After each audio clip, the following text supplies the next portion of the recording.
Greetings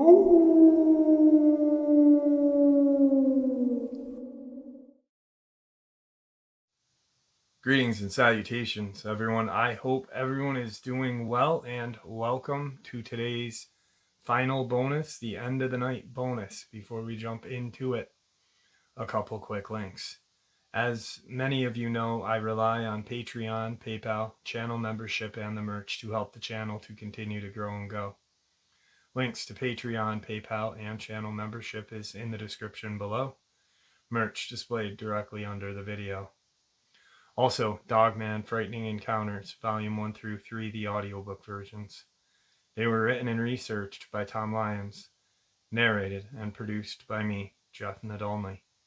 Those audiobooks are available on Audible, Amazon, and iTunes, links to which are also in the description as well.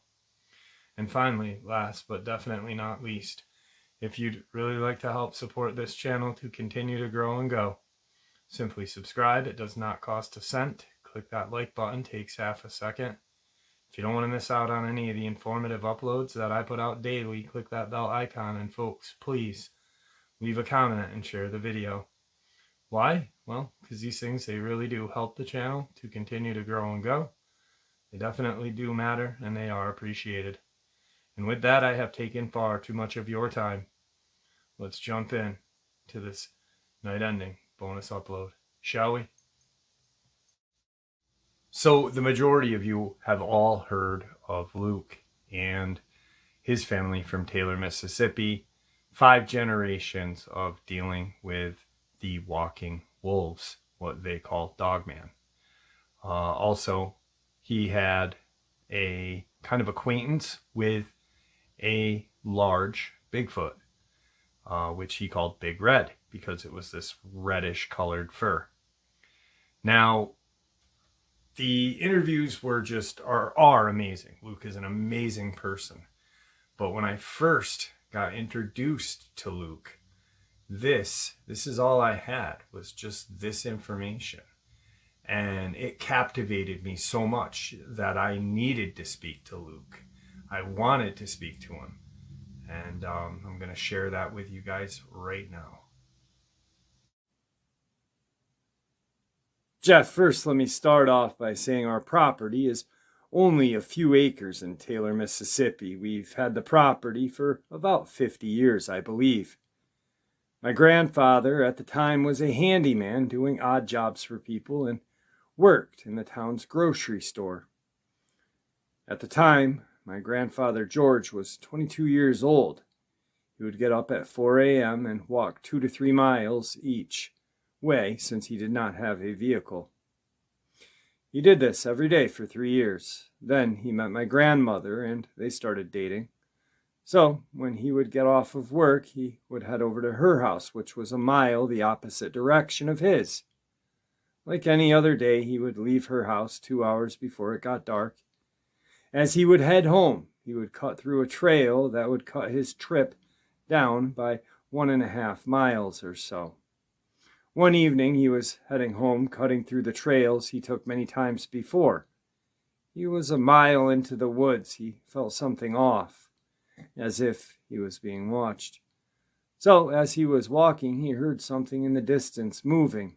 He stopped, and it stopped.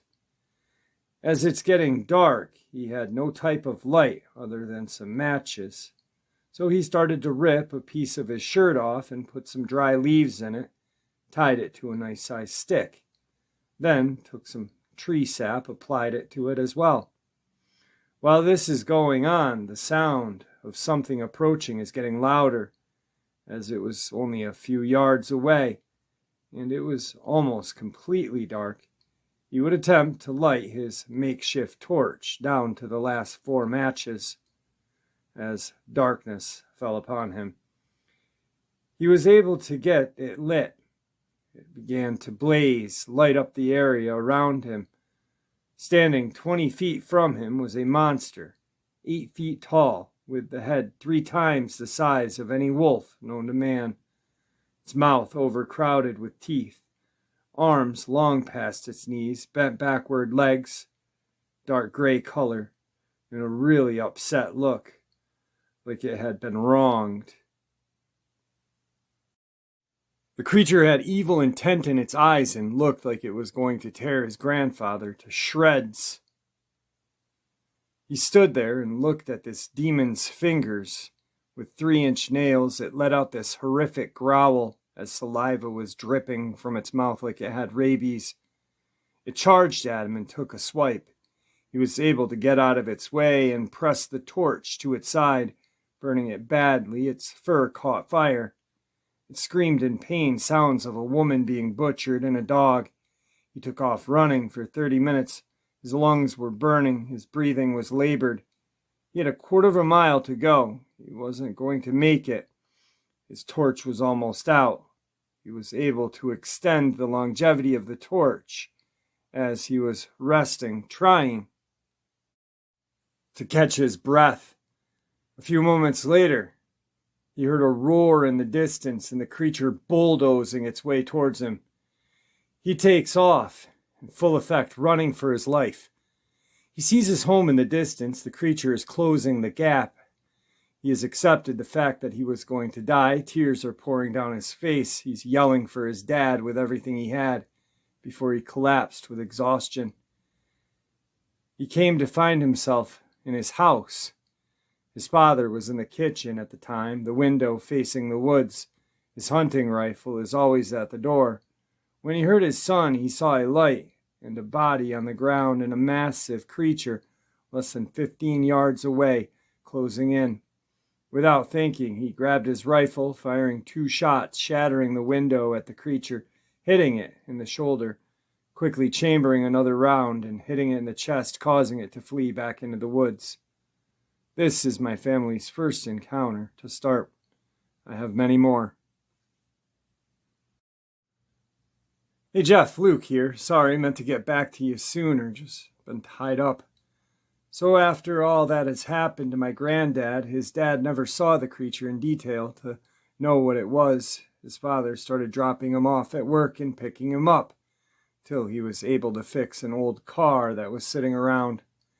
As the days went on, he only saw the creature one time sitting on a ridge, which was a ways out. After that, he didn't see the thing for months. Went back to his regular life and ended up marrying his girlfriend at the time, later on having a son, my dad. 6 months after he was born, strange things started happening around the house, which was built on the same property. Tapping on bedroom windows, doorknobs being tested, things like that. It would happen on a nightly basis. One night, he stood up and waited for the anomalies to happen, which it did.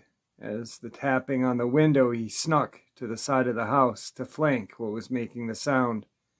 And to his surprise, it was that creature from the night a couple of years ago, with a scar on its side from being badly burned.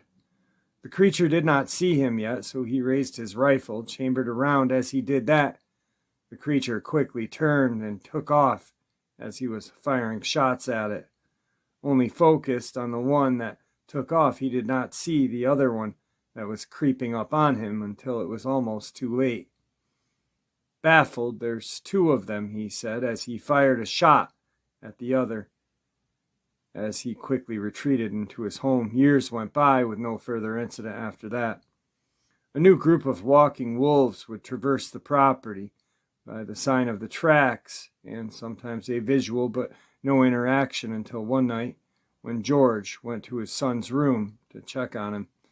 There was that thing watching his son sleep. The bed was right across from the window. Anger took over him as he rushed to the window. He was only a foot apart, separated by glass. This thing smirked and walked off. I'll send the rest of the 2 in emails. The next encounter didn't happen until my dad was 3 years old. My dad had an imaginary dog friend that he had been seeing for months, and it would ask him to come out and play by certain gestures. My granddad didn't think much of it, until one day my dad says, "Doggy only comes at night," when it finally clicks in his head. It's one of the walking wolves. So he had called a couple of his buddies and explained what had been happening. They devised a plan to try and kill it. So they got a couple of bear traps, placing it outside of his son's window, blending it in with the shrubbery. So night came, his son fast asleep. George carries him to the other side of the house with his mom and one of his friends as he heads back to the room with the lights out and the window open. Him on an angle with his rifle pointed toward the window, his friend in a shed 15 yards away from the window with his rifle pointed in the direction of the window. It slowed up, but believed it was aware of the presence of his friend in the shed, so it approached the shed instead of being said. His friend screamed. As it was trying to enter, my grandfather went to the window and fired a shot, ended up missing, and it took off. The creatures stopped coming for a while. Dad grew up in his teens. His dad told him the history of the property and what goes on, that he should not go out at night. But, like any other kid would think, that he was telling him boogeyman stories to get him to come inside early and stay inside at night. So when his mom and dad would go to sleep, he would sneak out of the house and meet his friends at a lake a quarter of a mile from the house. There was a figure standing by a tree some 50 feet from him. "Who's there?" my dad said. Then the creature stood up into the light, and everything his father told him started to flood into his mind. He started slowly backpedaling, as for every step he took, the creature copied. As he got to his window, the walking wolf sped up. Diving into his room, he quickly shut and locked the window. The creature pressed its face upon the window and licked it from bottom to top. This left my dad traumatized. Didn't speak about it for weeks, and didn't want to leave the house. Eventually, with the help of his dad, he was able to cope with it. It stopped coming around for years. Didn't have any more encounters until late in his adulthood and early in mine, which I believe cost us dearly. Jeff, how have you been? Hope all is well. Sorry it took me a while to get back to you. I was in the hospital for a couple of days, non-COVID related. I had some lacerations from the back of my shoulder to the front. Pretty sure it's going to scar once it starts to heal a little bit. Not going to risk getting infected. But that's a story for another time. Right now, I have only 50% use of one arm, so I can't type with it due to some nerve damage. I have my wife Lynn helping me, or I'd be here forever trying to type one-handed. Anyway, back to the rest of the encounters. Years went by, 20 years or so, no further encounter. Life was back to normal for my family. Then I came along. I had a normal childhood, growing up, no encounters with those walking wolves that my dad and grandfather had told me about. However, at 6 or 7, I had an encounter with a woodsman, or what you and your subscribers would call a Sasquatch or Bigfoot. I would play out in the front near the wood line, and it would watch me and make waving motions. I never felt threatened. I would say it came to be a friend. I would go into the woods and leave it trinkets, and it would leave me trinkets as well. It kept the coyotes away from me. This went on for years into my young adulthood. I had no fear of the woods at all. I was friends with an 8-foot Bigfoot. The closest we had ever gotten to each other was about 10 feet. I was in my 20s at the time. My life took a change for the worst.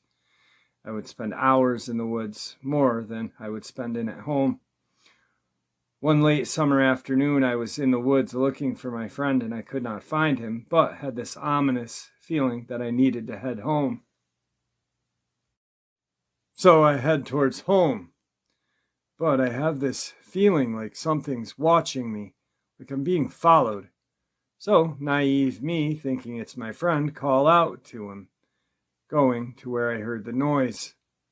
40 feet away from me is this dog crouched down in the brush, looking at me. Then it stands up. It stood at 7.5, 8 feet, long muzzle, dark brown, almost black fur, sharp-looking teeth. I never felt the need to carry a weapon before until then. My mind was racing. I can't outrun it to my house. It's 300 yards away. Then it points at me with those creepy finger claws. 3 more came out and had me completely surrounded. Scared out of my wits, I put my hands up like fighting this thing was not an option. Then a glance of something bulldozing its way through the forest, and came this mighty roar like it came from King Kong itself.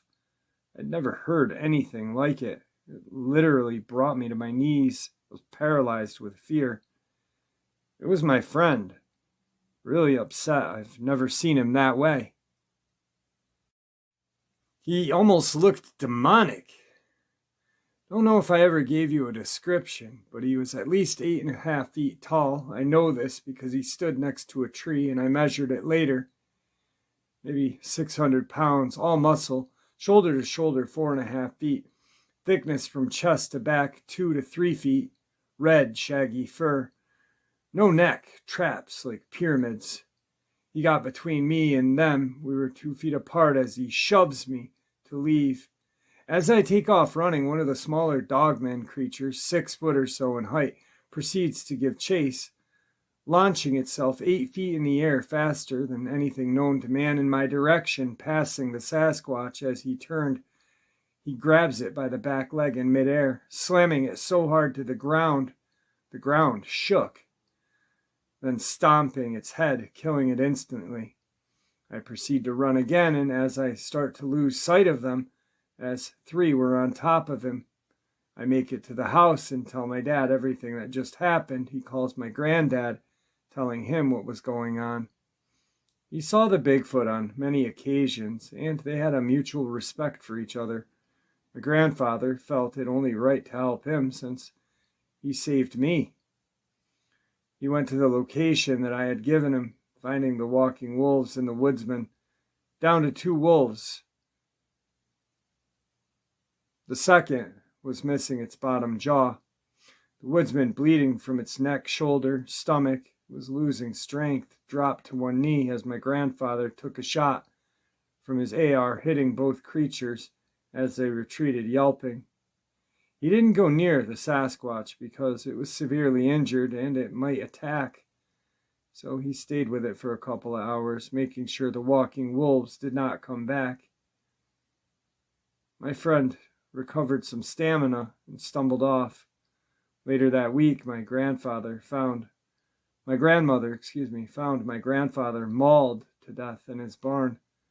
The authorities came saying it was a cat of some sort. Fish and Wildlife came, and some other alphabet agencies came and were on the property for a couple of days.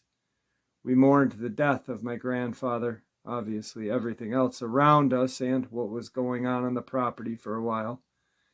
We believed it was one of the walking wolves my grandfather had shot. I didn't have any friends at the time other than the woodsman that could have possibly died from his wounds. So my dad got a bunch of his friends, who were hunters, to go and kill the supposed cougar and mountain lion. They went into the woods and tracked the predators.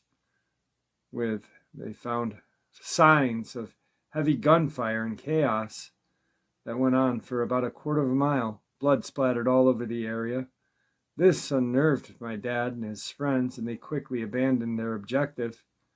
Not knowing whether the walking wolves were dead or alive made us feel robbed, never to get closure. This happened around the years of 2000, 2001.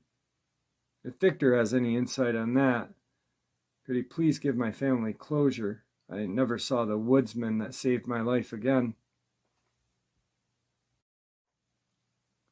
I did ask Victor, and Victor gave Luke a response. Luke, let me say first that I am sorry for your family's loss.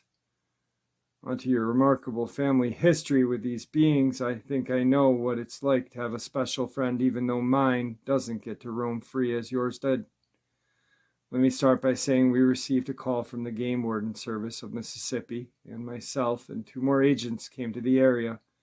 We got there a day after they had removed your grandfather from the barn.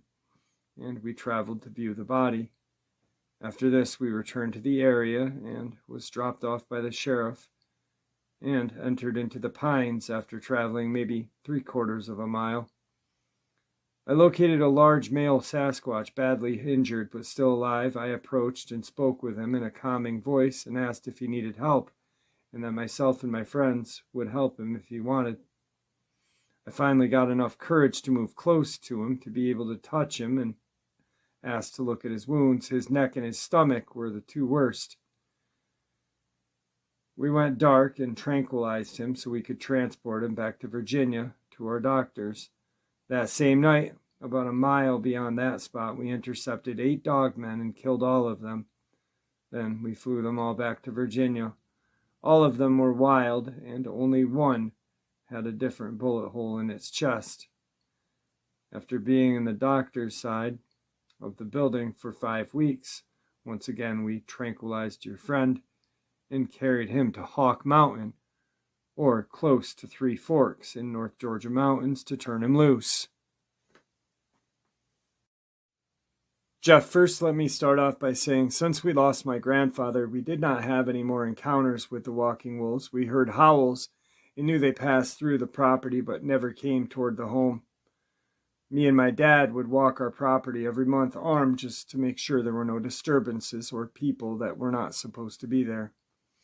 So we take a couple of the ATVs and traverse the property early in the afternoon. No incident or anything of that nature. As we got ready to turn back, I noticed a path at the end of the property that goes down. Never noticed it before, so I went to see where it leads. And about 10 yards down is a hole in the ground on an angle, 4 feet in circumference. As I get close to it, it smells like death. Shining my flashlight down into it, it goes deep. And at the entrance, there was some deer bone and other animals. I started hearing breathing as if something was sleeping inside of there. Then the wind changed directions, I guess carrying my scent down into the den. So the breathing stopped. It turned into a light growl. Once we heard that, we hightailed it out of there. Later that evening, I went to my dad's house and we were discussing what that was. We realized it was a rest stop for the walking wolves that traversed our property. Then we hear this blood-curdling howl, growl, woman scream mixture. My dad was like, I think it's upset that you found its home. No, Dad, it's not upset with you. You were a good distance away. It wants me. My scent was all over the den. So I went home and did not go out for a while because of that, to see if the thing would let it go and realize that it was a one-time thing. So as a precautionary measure, I sent my wife and our 2 kids to her sisters for the week. So a couple of days go by, as I think whatever was in the den forgot about the misunderstanding. I didn't go back there. I didn't want to. It tracked me to my house and was watching me, knew I was alone. I was not going to bring my dad into this and have something happen to him. I wouldn't be able to get over that, as I felt I was the cause of my grandfather's death 20 plus years ago. So I usually keep my .45 and my fingerprint safe next to the bed. I decide to sleep with it under my pillow with a hunting knife as well.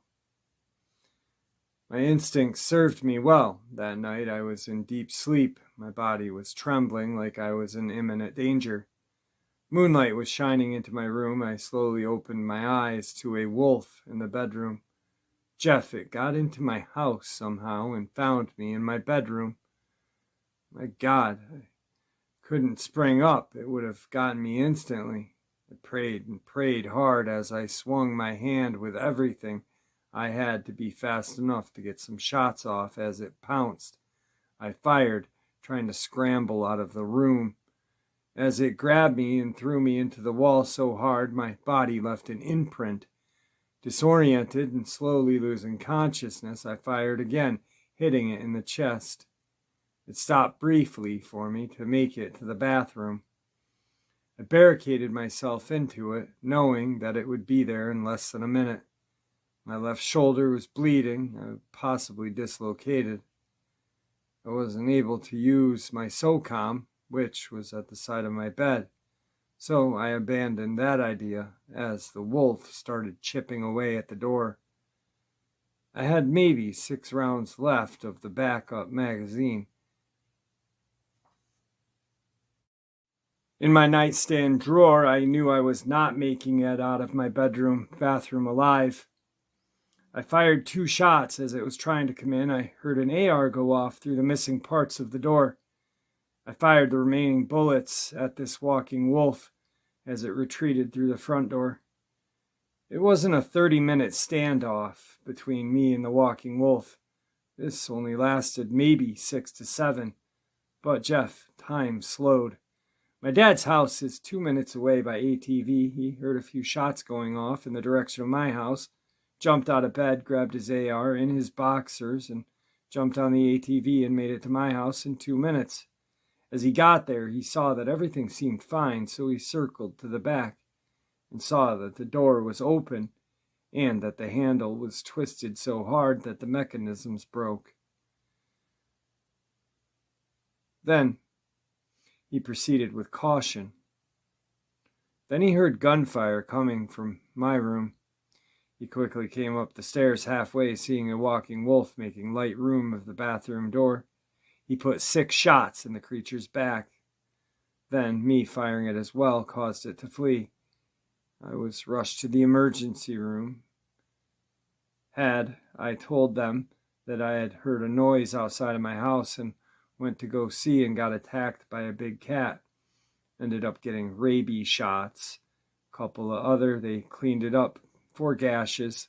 The 5th one spaced apart from where it had grabbed me, about 10 inches in length, and said that they weren't going to close it due to infection reasons.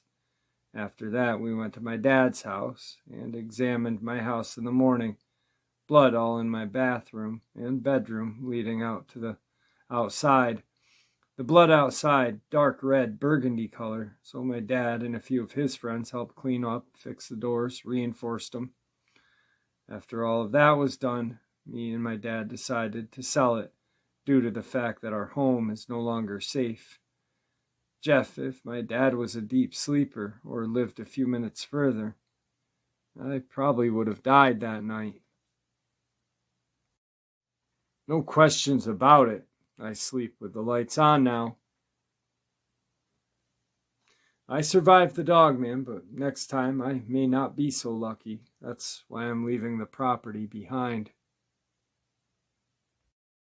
Jeff, sorry, got home crashed. Got met by armed individuals on my property. Asked me about the walking wolves on the property and how many were killed. Do I have a body? If I try to expose these creatures, I would regret it. That the last person who tried to put this information out met a fate worse than death and is no longer in sane mind. I think they've been intercepting our emails. Be careful. I'll send you what happened to us on the Appalachian Trail. The possibility to call you tomorrow and talk to you what's going on. Jeff, just caught up on the episodes. I was at least 5 episodes behind. Wow. Oh my God, I'm literally lost for words. I don't think he's dead from the encounters I had recently, but I do believe he is in trouble, and I will tell you why. Last week was my dad's birthday on the 20th of June, so me, my dad, and a couple of friends decided to go camping and hiking. I suggest North Georgia mountains of the Appalachian Trail for personal reasons. You will find out soon. So we took our motor home on a 6-hour journey, reaching the destination around 7 in the evening. We got settled, unhooked the ATVs, set up a campfire, and told ghost stories. It was an uneventful evening, so we turned in for an early start. It was the next morning as we hopped on the ATV to check out our surroundings. I was personally searching for a long-lost friend, knowing that I would never find him. We were armed with handguns, our SOCOM, and ARs. were in the RV. We found a ravine about half a mile away. As we were discussing where we should go next, everything around us went very silent. We unholstered our weapons, ready to engage what was making its way towards us. They sounded heavy, and to my surprise, it was a family of Sasquatch. They were not happy that we had impeded on their territory. I will send the rest in 3 parts, as to too long for me to type it all at once.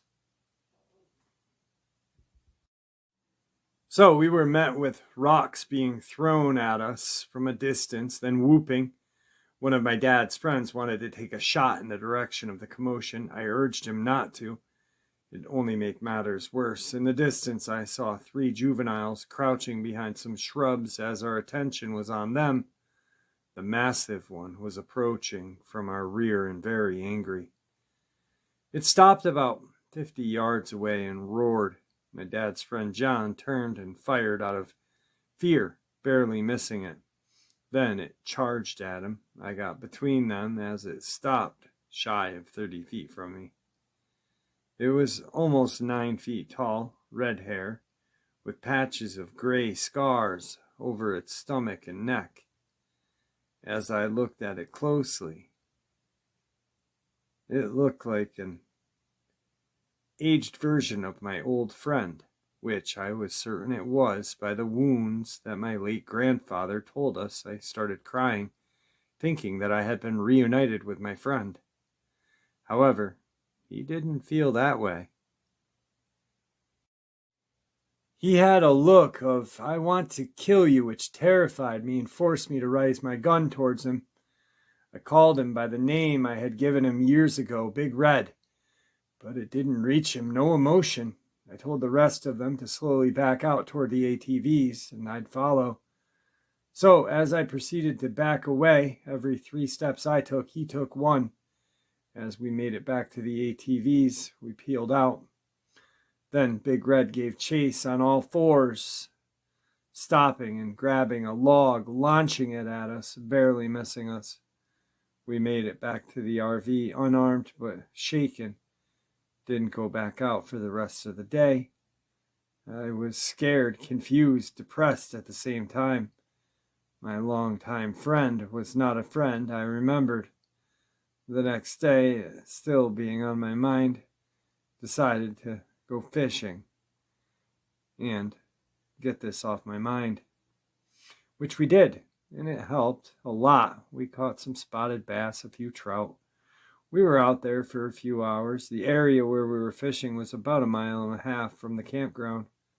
We're heading back on our ATVs, and as we are riding, we see this movement in the brush keeping pace with us. My initial thought was it was one of the walking wolves. It couldn't be any more wrong. It was one of those wolfmen Victor had been talking about. Black as night, looks like a hybrid from Underworld. It gained enough speed to take our cooler of fish and smirked, like, "I got your food and there's nothing you can do about it." That night we packed and left.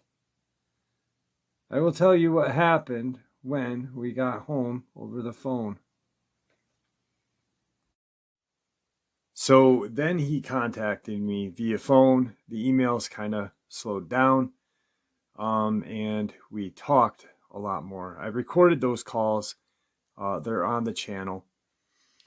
When he got home, there was a group of men. He and I both kind of looked into things and tried to figure out who these men were, but they were there and they set up some sort of home base in the den. Luke had went down there, looked around, this and that.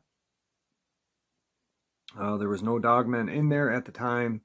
It did smell like Dogman had been in there, but there was now some sort of base set up in there.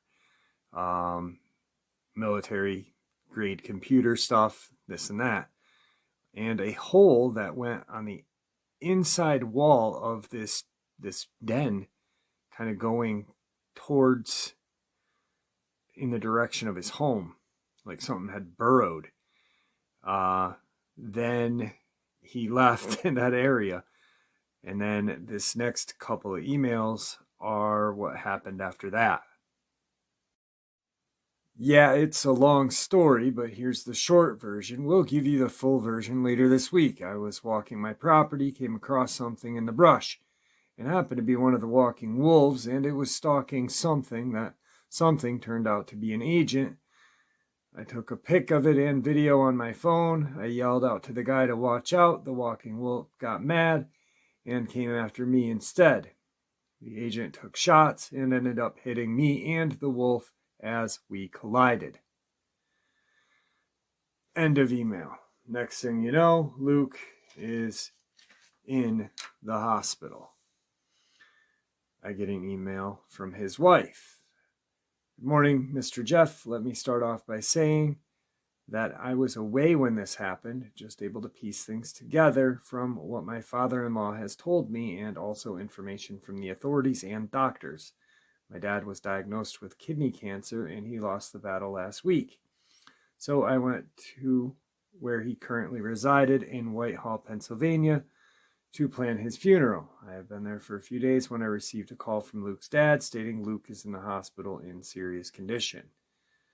So you can see where my head is at. I had just lost my dad and may lose my husband. I was too distraught to drive, so my sister drove us overnight. When I met Luke's dad, he told me Luke suffered head injuries from a fall and was shot twice by, I guess, an FBI agent by accident trying to fend off a bear attack on our property, which he got some injuries as well. The reason they were on the property is that they received a tip from a reliable source that my husband was involved in illegal arms dealing, and they obtained a so-called search warrant, which is a lie because when I asked to see it, they could not produce it. I was denied access to my husband.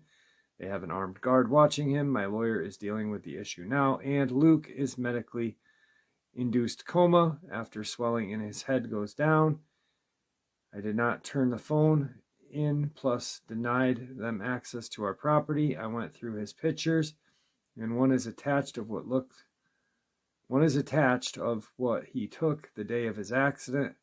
Keep you updated once he wakes up because I want to know what really happened. And that email was one of the last emails that I ever received from his wife. Thank God Luke got better. And the progression of these incidents with the Dogman just got worse and worse as time went on. And then eventually they moved from Taylor, Mississippi. Luke's dad had a run-in with the Walking Wolves, where they moved to, up in Maryland. And eventually Luke's dad passed away, which I feel terrible for Luke, having to go through that with what I'm going through with my dad, being on palliative care and not even being cognitive. It's a hard thing to deal with. I only wish I had the chance to just meet him and just say hi. I did want to talk to him and interview him, but to be honest with you, I think it would have just been a privilege just to say hi, how are you? And there you have it, folks. I hope you all enjoyed this night-ending bonus as much as I enjoyed sharing it with you. Thank you all for supporting the channel. It is your support that helps the channel to continue to grow and go, and what gives us all a place and a chance to share our experiences and theories judgment-free. Please, everyone, stay safe, happy, healthy, and ever vigilant, keeping an eye on our children, pets, family, and friends. These creatures are real. These events have happened. Share this information with those you love and care about, and it may just help save their lives someday. Until next time, never stop asking questions, never stop searching for the truth, and God bless you.